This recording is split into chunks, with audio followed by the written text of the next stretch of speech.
Hey everyone, welcome back to SoCal Sports Report. I'm Ailis Garcia with my co-host, veteran co-host, Bobby DeMuro. Can you believe we're in March already? Can you believe she called me a veteran? I didn't even serve in the military. You're a veteran co-host. Okay, but at least you laughed at the joke. That was a funny joke. Hey, well, we've got lots to talk about today. Sports, of course. Moves right on. Doesn't care about the joke. At this point, your jokes are just... Hey, Ailis, so two blondes walk into a bar. Boy, you think the second one would have seen it. Yeah. Haha, funny. Okay, you know what? Just host the damn show. All right, let's just get to it. First topic, Danny Granger just signed as a free agent over to the Clippers. Yep. What do you think about this? Is this a good move? How is this going to affect the Clippers in the long run, especially when they go into postseason? Well, I mean, and he's definitely a playoff signing. Danny Granger was, to me, one of the more underrated players in the NBA when he was with the Pacers. Here's the problem. He's a University of New Mexico guy, which isn't the problem. I just wanted to throw that in there. Well, because you're a Denver, North Carolina, anybody but. Listen, I just know where everybody went to college, okay? It's my burden, and I have to wear it well. Here's the problem. He's 30 now. He's been injured for about 2 years. Injuries here and there, and hasn't really been... Sounds like Kobe. Yeah, it does sound a lot like Kobe, actually, and he's not quite as good as Kobe, obviously. And he's underrated, and he's good, and he's a frontline guy, which the Clippers needed. Here's the issue. He's not a defensive frontline guy. He's an offensive frontline guy. They have offense. They can certainly use him, but they needed a good post defender to help out Blake Griffin and these guys because Ryan Hollins wasn't it. They're going to get beat in the playoffs by the Spurs. A couple weeks ago on like the third episode, we were talking about how good the Clippers were and how excited we were about them. And now that we've seen the season develop, I think a guy like Granger is an okay pickup, but he's not a difference maker in the playoffs. And the Spurs, if they catch the Spurs in the second round or whatever, they're going to get beat by the Spurs in the half-court game. If they catch the Rockets in the first round, the Rockets could give them a lot of trouble in the half-court game. And I think the Clippers needed to go get a big man, and not a swing man, small forward. Now, Danny Granger, not unlike Kevin Love with the Lakers, Granger is an LA guy who in the offseason worked out at Clippers facilities the last few years. So it makes sense that he would eventually end up with the Clippers. Exactly, it makes sense, and he may be a long-term signing for the Clippers after the year, which to me would be fine. Yeah, I think he still has a few years left. He's a fine player, but the thing is you needed a legit big man to help out Blake Griffin defensively down low. You didn't get it, and I don't see the Clippers with their run-and-gun game going as far as they probably should in the playoffs. I just don't. Well, if you disagree, definitely let us know in the comments below, because I think this is a very valid point that Thank you. We do want to hear your thoughts, and if you can post a valid point for the opposite, or give us your opinion. Let us know what you think, and Bobby will debate you on that one too. I would love to debate you. In the comment section. And do let us know, because I don't see how you don't have the Clippers go get a real big man to play D, but if you got something else, you tell us. Yeah. Comments below or Twitter at SoCal Sports TV. All right, moving on, talking about baseball, my favorite sport. You can talk about basketball all day, but I'll talk about baseball. And the Dodgers, so who doesn't want to talk about the Dodgers? Anyways, Dodgers versus the Diamondbacks. Opening series in Australia, March 22nd and March 23rd. What do you think about this? They're leaving spring training, or they showed up to spring training early, a week early, before all the other teams. They're leaving a couple days early to go play in Australia. How does this affect the players? How does it affect the team? What do you think? I know what you were going to argue, so I won't preempt it.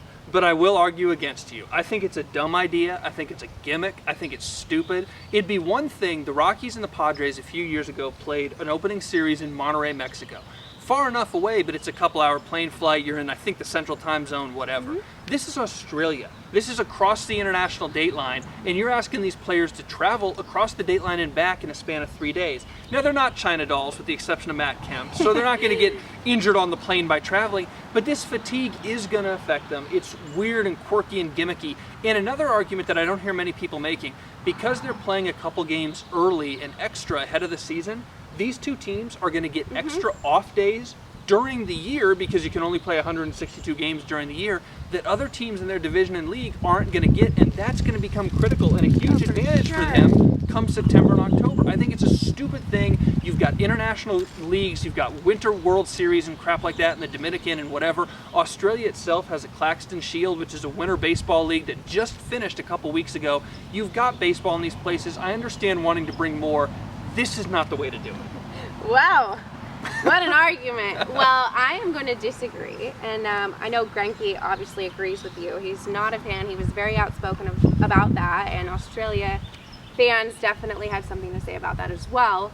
But from a business standpoint, I think that this is really great. You're taking an American sport outside of the country to a non-Latin American, non-Asian country, Australia, to bring the sport to them, to fans that watch from obviously a different time zone, and offer them a sport and offer them a good game. So from a business standpoint, I think that this is great.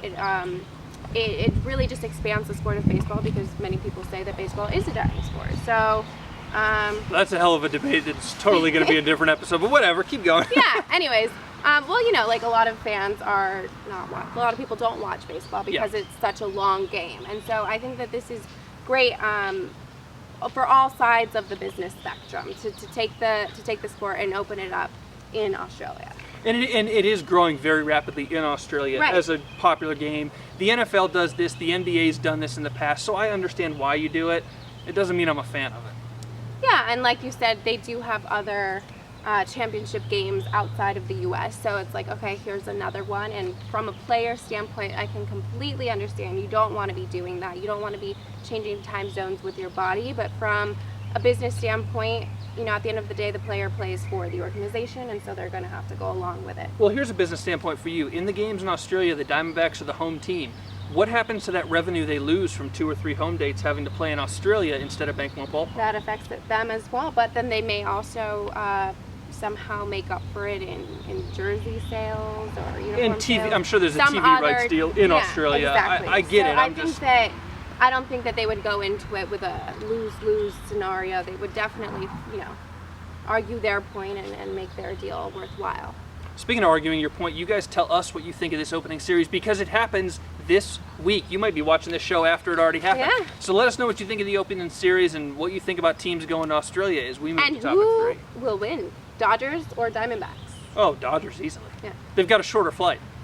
That's true. by like 45 minutes. Hey, that could totally affect, you know, your body for sure. Anyways, Dodgers are just a much better team. Speaking of teams, though, this is a great topic, courtesy of Bobby.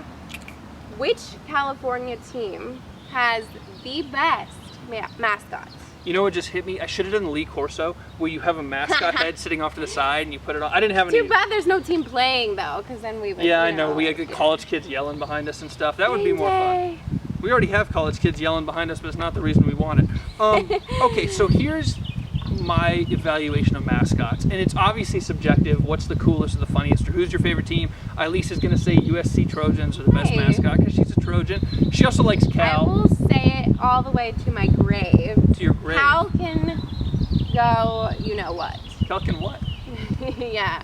Go, steer. She loves talking about Cal, those golden bears. He loves the Pepperdine waves, so. The wave? Do I need to get out the sunglasses again? Let's see it. Maybe this time you could be a little cooler. No. Okay, so, all right. So here's the thing. First off, Stanford, the Cardinal, you can't be a tree. Trees are stupid. I completely agree with that. First of all, I just don't even want to talk about Stanford because they don't deserve to be talked about in regard to sports. Well, in regard to sport, you could talk about Stanford because I'm going to admit they do have a good team and great players and a great sports program, and they're a great school, but I cannot stand their mascot nor their band. Interesting. I also don't have my sunglasses handy, so I can't put them on anyways. So the Pepperdine joke is out.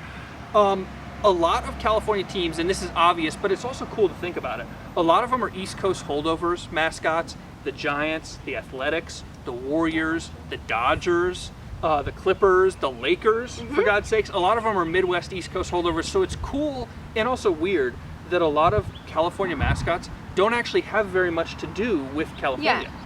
And they kept their names.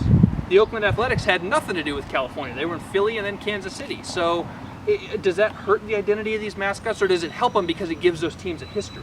It gives them a history, and then at the same point, the city that they're in can adopt the mascot. Yeah. You go from being Trolley Dodgers in Brooklyn to being, I don't know, Maserati Dodgers in LA. Who knows? What I know that they were talking about bringing back some type of mascot for the Dodgers and kind of creating a whole persona around this. The Cubs just brought back, I hate it. The Cubs brought back a mascot. I think that's gimmicky too, but that's a different thing. Okay. It is very gimmicky. I mean, but the rally monkey for the Angels comes around 7th inning. Yeah, and how's that working out? It's not working out so well.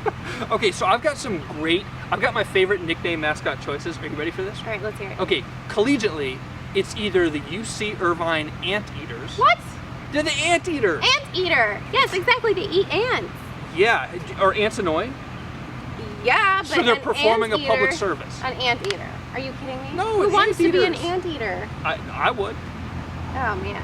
It's got a long nose. An anteater over a Trojan. Yes. Okay, and the other one is UC Santa Barbara, the Gauchos. I'm not entirely sure what a gaucho is, but it sounds really cool. A gaucho isn't he a Like horseback cowboy from Argentina? Okay. Cool. Oh, even better.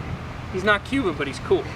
Okay, and professionally, the best professional nickname in California is a minor league baseball team, the Rancho Cucamonga Quakes.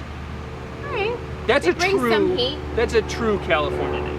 Yeah, definitely true. We haven't had an earthquake in a while. Hopefully that doesn't... Knock on wood. Yeah, right? Not right now. An earthquake right now. Well, before we have an earthquake, we have to end the show.